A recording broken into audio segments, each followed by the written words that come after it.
Good morning students. मैंने कल आपको वायरलेस के बारे में बताया था, ठीक है ना। उसके पहले मैंने आपको वायर्ड के बारे में बताया था। मैंने कल आपसे बोला था कि आज हम नया टॉपिक पढ़ेंगे डिवाइस के बारे में, ठीक है ना। तो आज हमारा पॉइंट हैगा डिवाइसेस, कनेक्टिंग डिवाइसेस लिख सकते हैं, डिवाइस लिख सकते हो, कोई इशू नहीं है उसमें। मैं सबसे पहला इस डिवाइस का नाम आता है मॉडेम। अब डिवाइस मशीन है, ठीक है। अब हमने क्या करा था, वायर पढ़ लिए थे, केबल पढ़ ली थी, बिना वायर के भी पढ़ लिए कि कहां से सिग्नल मिलता है। बट ये सिग्नल रिसीव कौन करता है? सबसे पहला पॉइंट आता है कि चलो भैया मैंने केबल बिछा दी तो डायरेक्ट केबल से केबल पे सिग्नल आ जाएगा, पॉसिबल है नहीं है। यहाँ पर कुछ ना कुछ डिवाइस लगाने पड़ेंगे जो इस सिग्नल को जनरेट करके या फिर रिसीव करेंगे, ठीक है। या फिर वायरलेस भी लगा लेता हूँ, कोई टावर बना लिया मैंने, ठीक है ना। ये गया, अब यहाँ से यहाँ तक जो जा रहा है तो यहाँ पर कोई मशीनें होंगी जो उसको कैच करना और फेंकने का काम कर रही होंगी, ठीक है। तो वही मशीन को क्या बोला जाता है? डिवाइस बोला जाता है, कनेक्टिंग डिवाइस है। तो वही डिवाइस को हम क्या है यहाँ पर क्लियर कर लेते हैं। ज्यादातर डिवाइस का काम क्या होता है? डाटा रिसीव करना, ठीक है ना, या प्रोवाइड करना, ये काम होते हैं सारे। सबसे पहला नाम दिया गया हमें मॉडेम। मॉडेम एनालॉग सिग्नल को डिजिटल सिग्नल में तथा डिजिटल सिग्नल को एनालॉग सिग्नल में बदलने का काम करता है। जो मॉडेम होता है ये क्या करता है? एनालॉग सिग्नल को डिजिटल और डिजिटल को एनालॉग। अब क्या होगा, जैसे एक एग्जांपल ले लेता हूं मैं कि फोन के जो तार होते हैं, केबल होते हैं, ठीक है ना। क्या होता है कि बहुत सारे लोग क्या केबल का कनेक्शन होता है, टेलीफोन का जो कनेक्शन होता है उसी के थ्रू अपना कंप्यूटर कनेक्ट करके रखते हैं, ठीक है ना। उसी के द्वारा अपना कंप्यूटर कनेक्ट करके रखते हैं। तो जो ये क्या करता है मॉडेम, जो वहां से सिग्नल आता है मोबाइल में, ठीक है ना, उसको जब हम कंप्यूटर में कनेक्ट करते हैं तो डिजिटल सिग्नल में बदल देता है ना, फोन में जाके एनालॉग। तो ऐसे अलग अलग सिग्नल को उसको जनरेट कर देता है। अब फोन का सिग्नल जो आता है वो क्या हुआ, क्या मोबाइल से जो फोन का जो सिग्नल आया केबल से, वो फोन के लिए हुआ पर्पस। बट हम कोई डाटा वगैरह सेंड करते हैं तो कंप्यूटर से कनेक्ट करने के लिए कौन सा डिवाइस लगता है? मॉडेम लगता है, ठीक है। नॉर्मली फोन तो कनेक्ट है, अगर फोन से हम कंप्यूटर कनेक्ट करेंगे तो मॉडेम का यूज करेंगे। मॉडेम दो वर्डों से मिलकर बना, एक मॉड्यूलेटर और डीमॉड्यूलेटर। तो मॉड्यूलेटर का MO मॉड्यूलेटर और डीमॉड्यूलेटर का DEM, तो मॉडेम हो गया, ठीक है ना। ये होता है मॉडेम। इसका काम वापस से बता देता हूँ, टेलीफोन के जो वायर आते हैं उससे अपने कंप्यूटर को कनेक्ट करना किसका काम होता है? मॉडेम का काम होता है, ठीक है। ये एनालॉग सिग्नल को डिजिटल और डिजिटल सिग्नल को एनालॉग में बदल देता है। नेक्स्ट पॉइंट पे हम आते हैं कि जो नेक्स्ट पॉइंट हमें दिया गया है वो होता है रिपीटर। रिपीटर, अब रिपीटर आप लोगों ने अगर नॉर्मल सी बात है देखा होगा, फ्रिज वगैरह में एक स्टेबलाइजर रखा रहता है, बहुत सारी जगह रखा रहता है। अब तो शायद यूज नहीं होता है, उस फ्रिज के अंदर स्टेबलाइजर फिट होने लग गया है। बट पहले अलग से रखा जाता था। वो इसलिए रखा जाता था कि अगर वोल्टेज वगैरह कम हो तो फ्रिज को पूरी सप्लाई मिलती रहे। तो वैसे ही रिपीटर का काम होता है।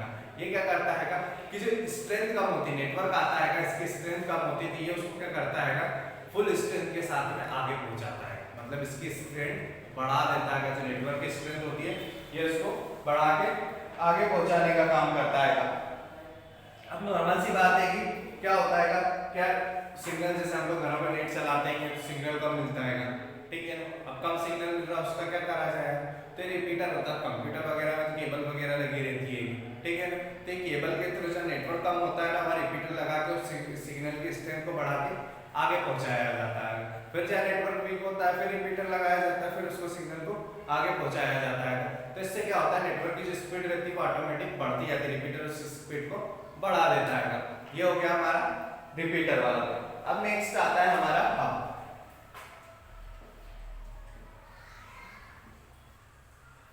सेम प्रोसेस जो रिपीटर की थी वो हब की भी है, ठीक है।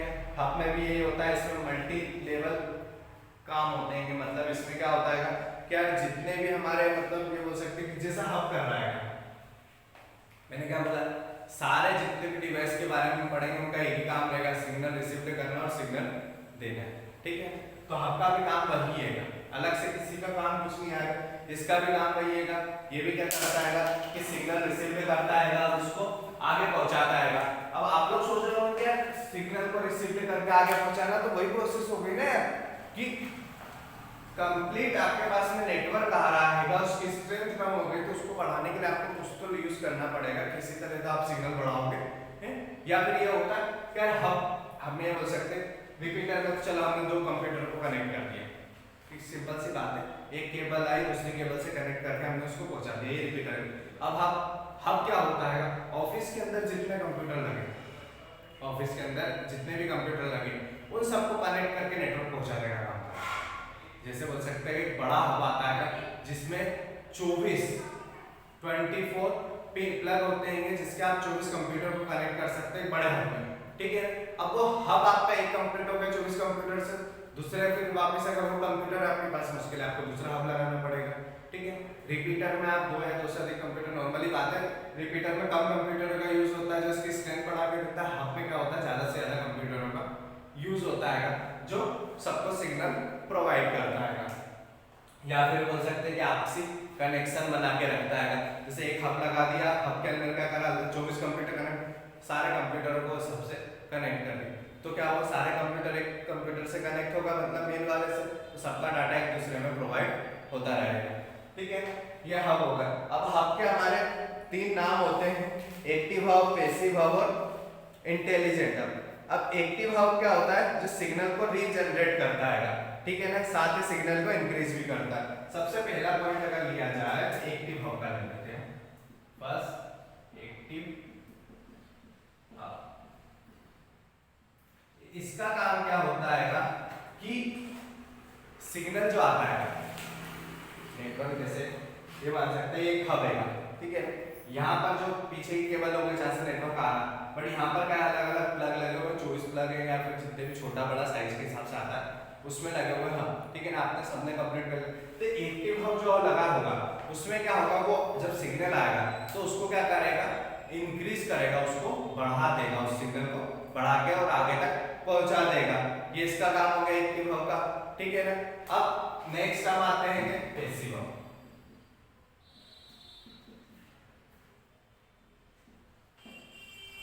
पैसिव हब, अब पैसिव हब का काम क्या होता है, ये सिर्फ सिग्नल पहुंचाता है, ये सिर्फ सिग्नल पहुंचाता है, इंक्रीज करना बढ़ाना ये सब इसका काम नहीं होता है। जैसे बोल सकते हैं कि ये हब मान लेते हैं,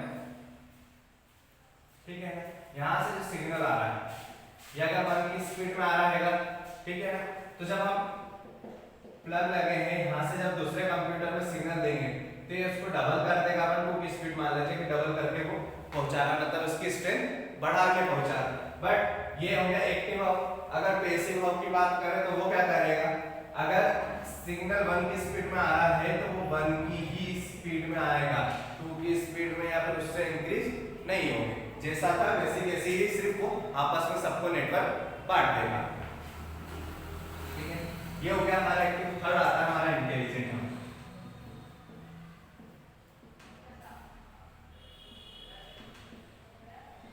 नाम से पता चल रहा है कि वो हब इंटेलिजेंट है, मतलब वो सारे काम क्या करता है, ऑटोमेटिक खुद कर लेता है, उसको बताने की जरूरत नहीं पड़ती है कि कब किस कंप्यूटर को ज्यादा नेटवर्क देना, आप उसको सेट कर दो तो वो हब सारे काम कर लेता है। अब यहाँ पे क्या होता है, जैसे मैंने आपको बताया कि एक हब में नॉर्मली बड़ा हब आता है, उसके अंदर 24 प्लग होते हैं, 24 पिन होते हैं, 24 कंप्यूटर आप कनेक्ट कर सकते हो। तो इसके अंदर आप सेट कर सकते हो कि यार कौन सी लाइन को या फिर किस कंप्यूटर को एक प्लग पर में ज्यादा डाटा प्रोवाइड करना है, बाकी किस लाइन या फिर उन पे काम नहीं हो रहा है तो उनकी स्पीड कम कर दी जाए, ठीक है ना।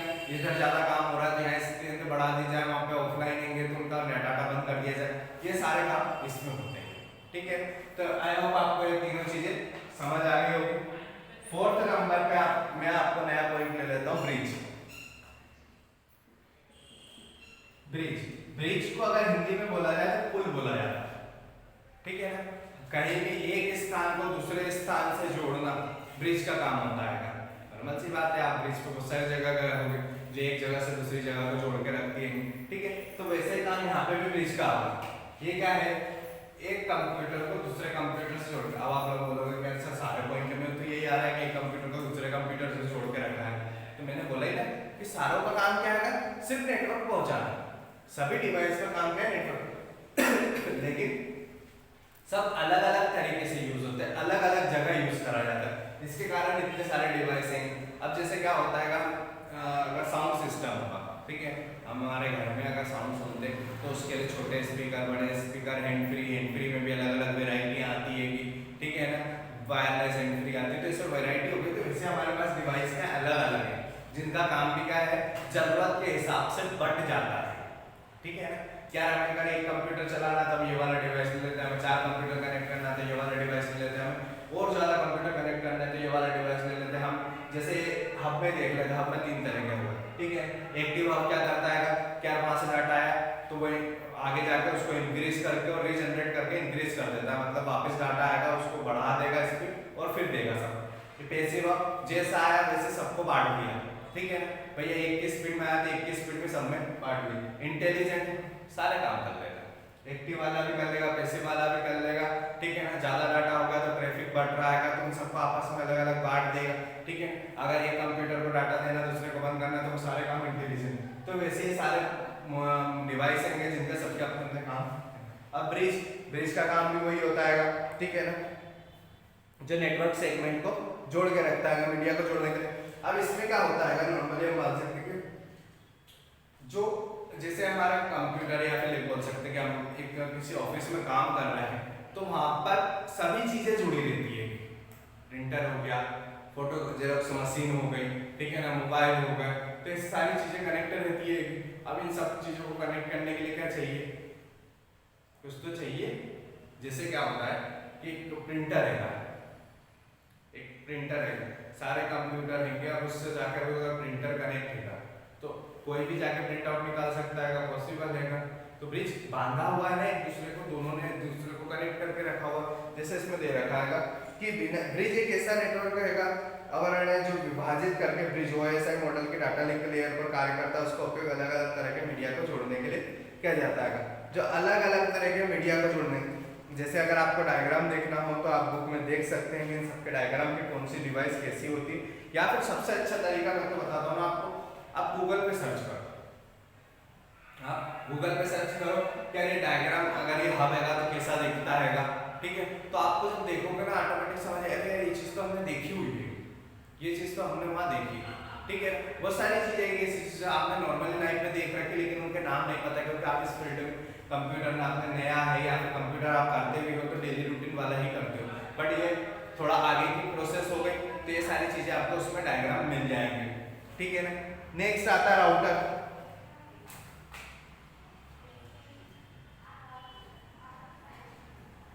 राउटर वाईफाई के ऊपर जो डंडी वाला डिवाइस लगा रहता है, वाईफाई लगता है, नेटवर्किंग डिवाइस बोला जाता है इसे, इंटरनेटवर्किंग डिवाइस बोला जाता है। इसका काम क्या रहता है कि ये जहाँ लगाया जाता है, ठीक है ना, ये डिवाइस के ना ये सिग्नल लेके, ठीक है ना, हमारे जितनी भी रेंज है उसमें सारे डिवाइसों को सिग्नल प्रोवाइड करता है। जैसे वाईफाई का काम होता है, अब वाईफाई क्या हुआ, राउटर लगा दिया हमने, ठीक है, वाईफाई आया, राउटर लगा तो राउटर क्या करेगा, सबको डाटा प्रोवाइड करेगा। सिंपल सी बात है कि आप नॉर्मल सी बात है, वाईफाई आपने लगवाया तो वो वहाँ से टावर से सिग्नल रिसीव करेगा और राइट साइड पर हमें जितने कंप्यूटर सिस्टम डिवाइस कनेक्ट करने हैं उससे हम वो सब चीज़ें इससे कनेक्ट कर सकते हैं, ठीक है। अब नेक्स्ट आता है हमारा स्विच।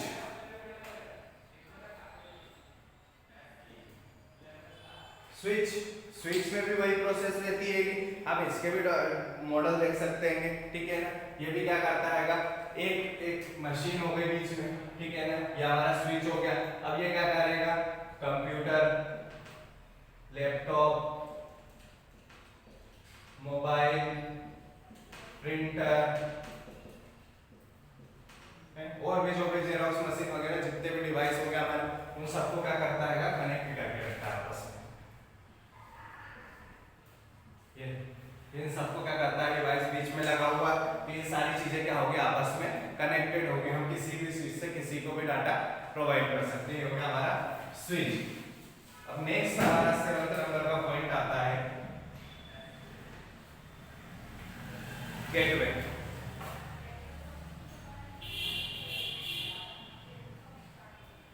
गेटवे, अब भैया इसका भी काम वही हैगा जो अभी तक इन सब का काम हम करके आए थे, ठीक है ना। इंटरनेट या किसी अन्य नेटवर्क से कनेक्ट करने के लिए दो कंप्यूटर के बीच की लिंक को गेटवे कहा जाता है। बनी बात है, ये राउटर हमें पढ़ाता है, ये किसके लिए पढ़ाता बाकी हम नेटवर्क की सारी चीजें पढ़ते आ रहे हैं। स्विच भी था जो आपस में कंप्यूटर कनेक्ट कर। अब गेटवे क्या हो गया, राउटर जो इंटरनेट भी कनेक्ट कर लेता है और आपस के जो नेटवर्क होंगे उनको भी कनेक्ट कर देता है। आप डायग्राम देखोगे तो आपको समझ में आ जाएगा कि ये भी राउटर जैसी एक मशीन हो गई, ठीक है ना, जो अलग अलग नेटवर्कों के थ्रू उसको जोड़ के रखती है। सबकी थ्योरी एक जैसी मिलेगी आपको, ठीक है, थोड़ा डिफरेंट रहते ही है। आप थोड़ा डिफरेंट क्यों होगा, नॉर्मल सी बात है कि आप अगर मोबाइल चला रहे हो तो हर मोबाइल में अलग अलग मॉडल होंगे, तो हर मोबाइल में अलग अलग डिफरेंट होगा, बनी बात है, पॉसिबल सी है। तो थ्योरी थोड़ी अलग हो सकती है। डिवाइस का काम एक ही सबका, नेटवर्क लेना और नेटवर्क प्रोवाइड करना, ठीक है ना। नेटवर्क कनेक्ट करने के लिए डिवाइस से यूज होते हैं, कोई ऑफिस में यूज होता है, कोई घर में यूज होता है, सबका काम यही है। बस इतना फर्क है कि इनकी जो मतलब ये बोल सकते हैं कि थोड़ा काम में डिफरेंट है। मतलब किसी का काम बढ़ाना है, किसी का सिर्फ डिस्ट्रीब्यूट करना, किसी का काम कनेक्ट करके रखना, बस इतना फर्क है, ठीक है। आज का हमारा एक चैप्टर कंप्लीट हो गया, फर्स्ट वाला आपका 12th का, ठीक है ना। अब हमारा नेक्स्ट चैप्टर हम कल से बीएस का स्टार्ट करेंगे, तो आप इसकी फिर कॉपी कंप्लीट करके लर्निंग स्टार्ट कर देना, ठीक है ना। तो यह हमारा आज का लेक्चर कंप्लीट होता है। Thank you.